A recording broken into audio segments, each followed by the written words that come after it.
At our number 10 spot, we have Jalen Duren for the Detroit Pistons. He's a great example of a very solid and natural center, finding most of his scoring on the inside and not being the best shooter.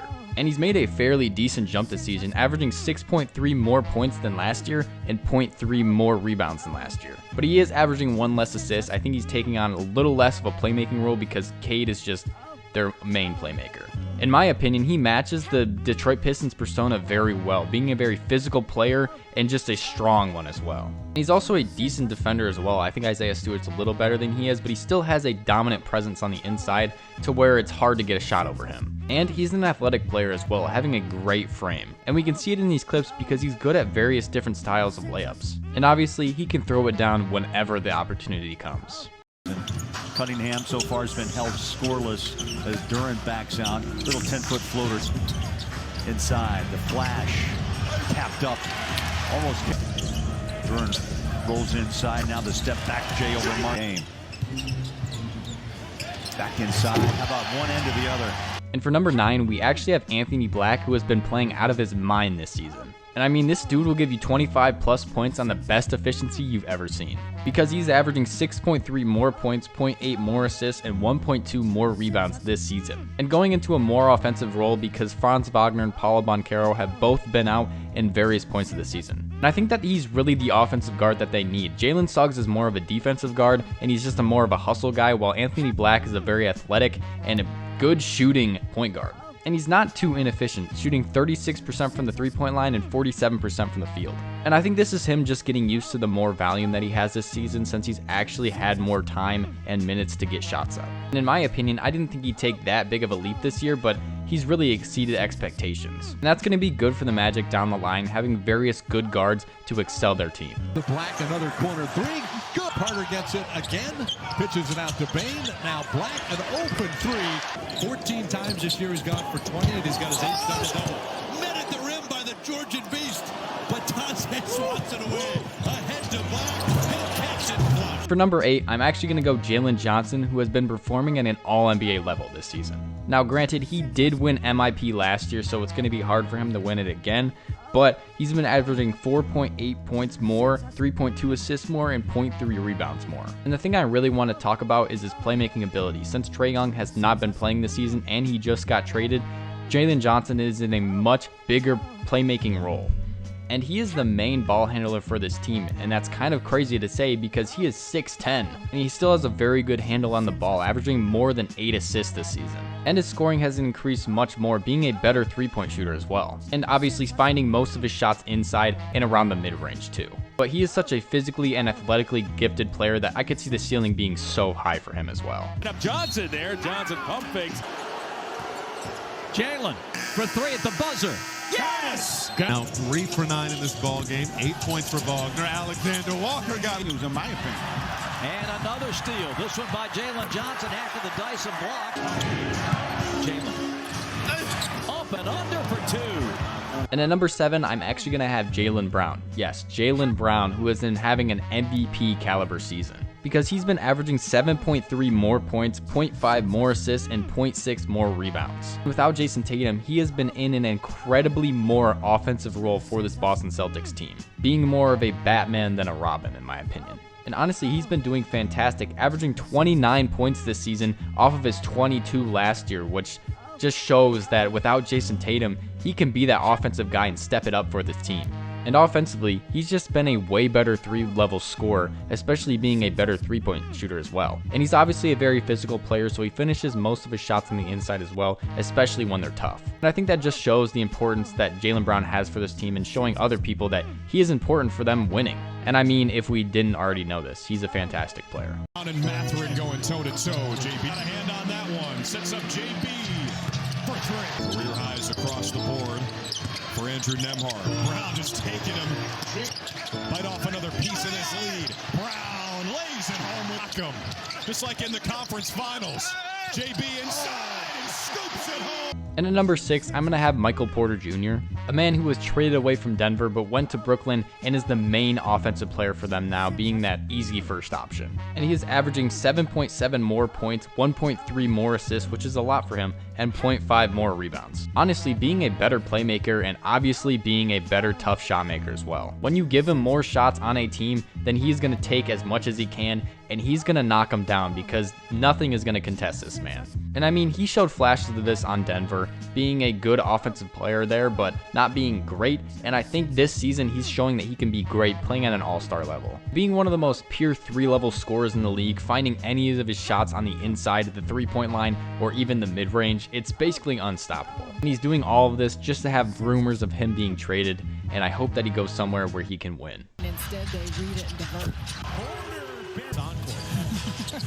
Porter, he got it. He'll attack. Porter spinning, fading. Very cool. I mean, it's awesome having you here, Dean. You're doing a wonderful job, and I think. Number 5, we actually have Ajay Mitchell for the OKC Thunder, who was looking like the runaway MIP for the beginning of the year, but has dropped a little bit since then.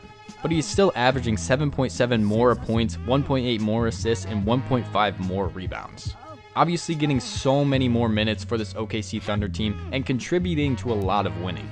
And he was the main secondary ball handler for this team when Jalen Williams was out, so he's contributed a lot to this bench. And I mean, he still is, getting about 25 minutes per game off the bench. And he's actually very important because when Shai is on the bench, he will be that main ball handler / scorer off the bench. And that's also really important because they need people to start that second quarter or end that third quarter where the superstars are going to be out. But I think that he's easily exceeded expectations this year, and I think that he might go to another team where he can flesh out to be an even better player. Chess. Was a chess pass that time. First and only Blazer in double digits. Deni to come to his defense. And he got it. Oh, Mitchell! That's Mitchell.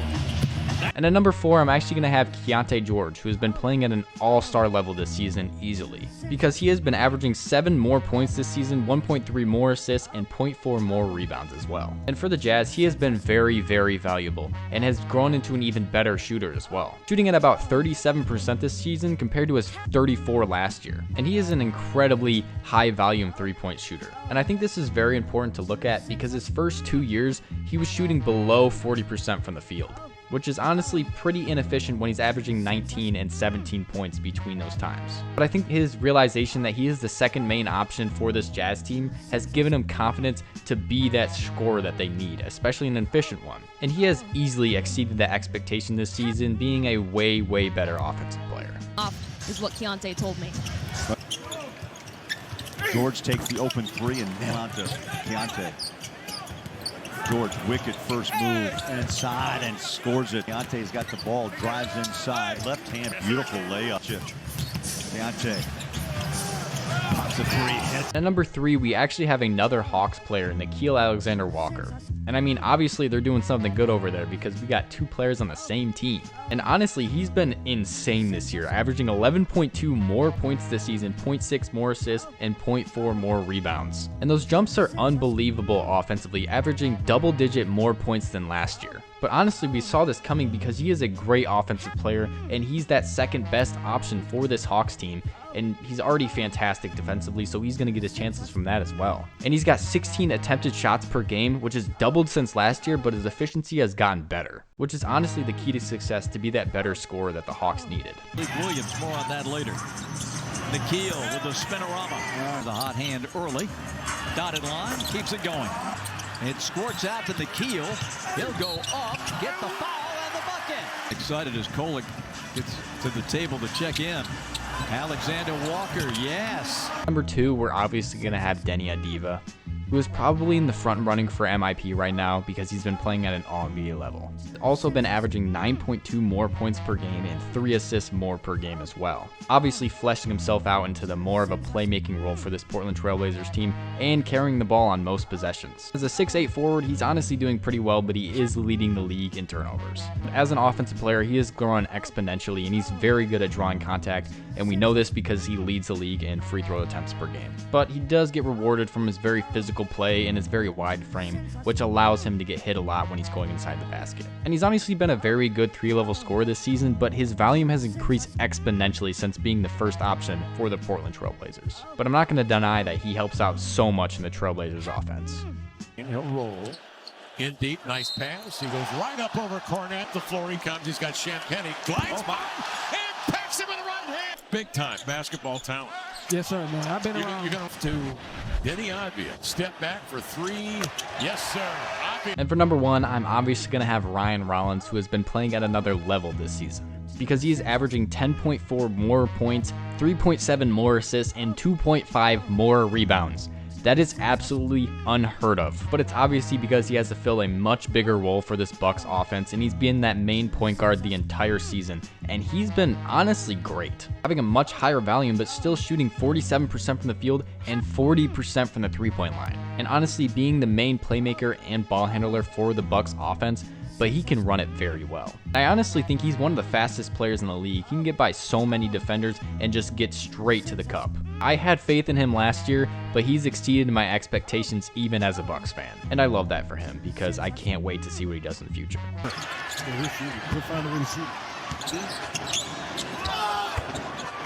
Runner goes to the basket, air ball, from right to 8 minutes. That's how tough the offense has been. Step back, Rollins. Baseline drive, splits the defense, basket and a foul. Rollins against McConnell, takes him inside, the bump, step back and good.